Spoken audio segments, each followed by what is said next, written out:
ಗಾಂಧಿ ಬಜಾರ್ ಅಂದ ತಕ್ಷಣ ನಮಗೆಲ್ಲ ಥಟ್ ಅಂತ ನೆನಪಾಗೋದೇ ವಿದ್ಯಾರ್ಥಿ ಭವನ. ವಿದ್ಯಾರ್ಥಿ ಭವನಕ್ಕೆ ಹೋಗಿ ದೋಸೆ ತಿಂದಿಲ್ಲ ಅಂತಂದರೆ ಸೀರಿಯಸ್ ನಮ್ಮ ದಿನವೇ ಕಂಪ್ಲೀಟ್ ಆಗಿಲ್ಲ. ಅಥವಾ ಗಾಂಧಿ ಬಜಾರದಲ್ಲಿ ನಮ್ಮ ಒಂದು ಶಾಪಿಂಗ್ ಇರ್ಬೋದು ಅಥವಾ ನಮ್ಮ ಒಂದು ಓಡಾಟ ಇರ್ಬೋದು, ಅದು ಕಂಪ್ಲೀಟೇ ಆಗಿಲ್ಲ ಅನಿಸುತ್ತೆ. ಯಾಕಂತಂದರೆ ವಿದ್ಯಾರ್ಥಿ ಭವನದ ದೋಸೆ ಅಷ್ಟೇ ಫೇಮಸ್, ಅದಕ್ಕೆ ಅದರದೇ ಆದಂತಹ ಒಂದು ಐತಿಹಾಸ ಇರುವಂತಹದ್ದು. ಬಟ್ ನೀವೇನಾದರೂ ಶುಕ್ರವಾರ ಗಾಂಧಿ ಬಜಾರ್ಗೆ ಹೋದರೆ ಆ ವಿದ್ಯಾರ್ಥಿ ಭವನ ಕ್ಲೋಸ್ ಆಗಿರುತ್ತೆ. ಯಾಕೆ ಕ್ಲೋಸ್ ಆಗಿರುತ್ತೆ? ಸಾಮಾನ್ಯವಾಗಿ ಅಂಗಡಿಗಳು ಅಥವಾ ಹೋಟೆಲ್ಗಳು, ಕ್ಯಾಂಟೀನ್ಗಳು ಬೇರೆ ದಿನಗಳ ಕ್ಲೋಸ್ ಆಗಿರುತ್ತೆ. ಯಾವುದು ಕೂಡ ಸರ್ವೇ ಸಾಮಾನ್ಯವಾಗಿ ಶುಕ್ರವಾರ ಕ್ಲೋಸ್ ಆಗಿರೋದಿಲ್ಲ.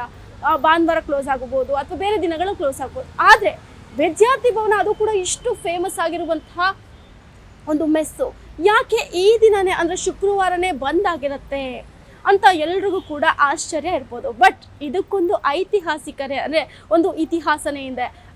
ಯಾಕೆ ಅಂತಂದರೆ ಇದಕ್ಕೆ ಒಂದು ಐತಿಹಾಸಿಕ ಕಾರಣನೇ ಇದೆ. ಯಾಕಂತಂದರೆ 1947 15 ಆಗಸ್ಟ್ ನಮಗೆ ಸ್ವಾತಂತ್ರ್ಯ ಬಂದಂತಹ ದಿನ, ಅದು ಎಲ್ರಿಗೂ ಗೊತ್ತೇ ಇದೆ. ಆದರೆ ಅವತ್ತಿನ ವಾರ ಶುಕ್ರವಾರ ಅನ್ನೋದು ತುಂಬ ಜನಕ್ಕೆ ಗೊತ್ತಿಲ್ಲ.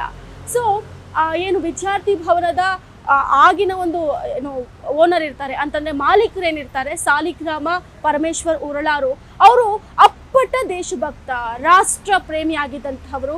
ಹಾಗಾಗಿ ವಿದ್ಯಾರ್ಥಿ ಭವನ ರಾಷ್ಟ್ರ ಒಂದು ಹೋರಾಟಕ್ಕೆ, ಸ್ವಾತಂತ್ರ್ಯ ಹೋರಾಟಕ್ಕೆ ತನ್ನದೇ ಆದಂತಹ ಒಂದು ಕೊಡುಗೆಯನ್ನು ನೀಡಿದೆ, ಸೇವೆಯನ್ನು ಸಲ್ಲಿಸಿರುವಂತಹದ್ದನ್ನು ಕೂಡ ನಾವು ಆಗಾಗ ಓದಿರಬಹುದು, ನಮಗೆ ಗೊತ್ತೂ ಇರುತ್ತೆ ಕೂಡ.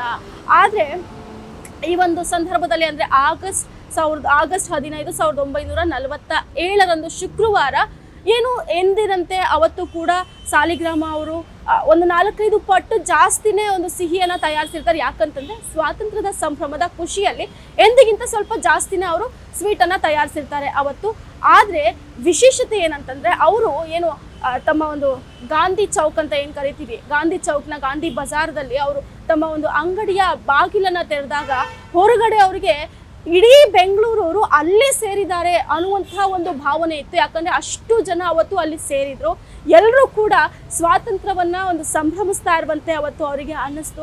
ಆಗ ಅವರಿಗೆ ಅನ್ನಿಸ್ತು, ಈ ಒಂದು ಶುಕ್ರವಾರನ ನಾವು ಪ್ರತಿ ಸಲವೂ ಕೂಡ ಈ ಒಂದು ಸ್ವಾತಂತ್ರ್ಯ ಹೋರಾಟಕ್ಕೆ ಪ್ರತೀಕವಾದಂತಹ ಒಂದು ದಿನವನ್ನಾಗಿ ನಾವು ಈ ಒಂದು ದಿನವನ್ನು ಕನ್ಸಿಡರ್ ಮಾಡಬೇಕು ಅಂತ ಅನಿಸುತ್ತೆ. ಜೊತೆಗೆ ತಮ್ಮ ಒಂದು ಪಾಣಿಗರು ಅಂದರೆ ತಮ್ಮ ಒಂದು ಅಂಗಡಿಯಲ್ಲಿ ಅಡುಗೆ ಮಾಡೋರಿಂದ ಹಿಡಿದು ಕೆಲಸ ಮಾಡೋರಿಂದ ಹಿಡಿದು ಬಾಣಿಸಿಗರು ಅಂತ ಏನು ಕರಿತೀವಿ, ಅವರೆಲ್ಲರಿಗೂ ಕೂಡ ರಜೆಯನ್ನು ಕೊಡಬೇಕು, ಅವರಿಗೆ ವಿಶ್ರಾಂತಿಯನ್ನು ಕೊಡಬೇಕು, ಅವರು ಕೂಡ ಈ ಒಂದು ಸ್ವತಂತ್ರ ದಿನಾಚರಣೆಯನ್ನು ಸಂಭ್ರಮಿಸಬೇಕು ಅನ್ನೋ ಒಂದು ನಿಟ್ಟಿನಲ್ಲಿ ಆವತ್ತಿಂದಲೂ ಕೂಡ ಶುಕ್ರವಾರವನ್ನು ಸ್ವಾತಂತ್ರ್ಯ ಹೋರಾಟಕ್ಕೆ ಪ್ರತೀಕವಾದಂತಹ ಒಂದು ದಿನವನ್ನು ಹಾಗೆ ಆಚರಣೆ ಮಾಡ್ಕೊಂಡು ಬರ್ತಾ ಇರುವಂತಹದ್ದು. ಹೀಗಾಗಿನೇ ಶುಕ್ರವಾರ ಅಲ್ಲಿನ ವರ್ಕರ್ಸ್ಗೂ ಕೂಡ ರಜವನ್ನು ಕೊಡ್ತಾರೆ.